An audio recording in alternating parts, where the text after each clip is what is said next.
പ്രതികരണത്തിലേക്ക്. നമ്മുടെ സഹോദരനാണ്. ഇതാണ് ജാമ്യം ലഭിച്ചു. ഇതാ സഹോദരൻ. എംപിമാരൊക്കെ നമുക്ക് ചേരുകയാണ്. എന്താ പറയാനുള്ളത് ജോസഫേട്ട? വലിയ സന്തോഷം. എല്ലാവർക്കും നന്ദി പറയുന്നു. സത്യം ജയിച്ചു. അതെ, എല്ലാവർക്കും. ആരോടൊക്കെ നന്ദി പറയാനുള്ളത്? ആരോടൊക്കെ എനിക്ക് പേര് പറയാൻ അറിയത്തില്ല. ഇവിടെ നിങ്ങൾ കാണുന്നില്ലേ ആരോടൊക്കെയാ നന്ദി പറയേണ്ടതെന്ന്? ഞങ്ങളെല്ലാവരും ഉണ്ട്. എല്ലാവരോടും നന്ദി പറയുന്നു.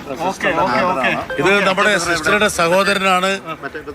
കഴിഞ്ഞ 8 ദിവസമായിട്ട് അദ്ദേഹം ഇവിടെ ഉണ്ട്.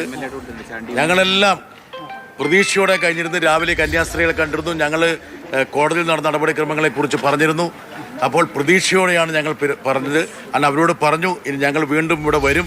ഞങ്ങൾ നിങ്ങളെ റിലീസ് ചെയ്ത് നിങ്ങളെ സുരക്ഷിതമായി എത്തിക്കുന്നത് വരെ ഞങ്ങൾ നിങ്ങളുടെ കൂടെ ഉണ്ടാകുമെന്ന് ഞങ്ങൾ പറഞ്ഞു.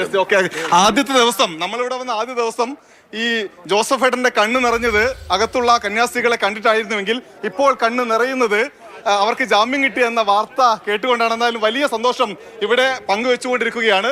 നമുക്ക് കാണാം പ്രധാനപ്പെട്ട നേതാക്കളെല്ലാം ഇതാ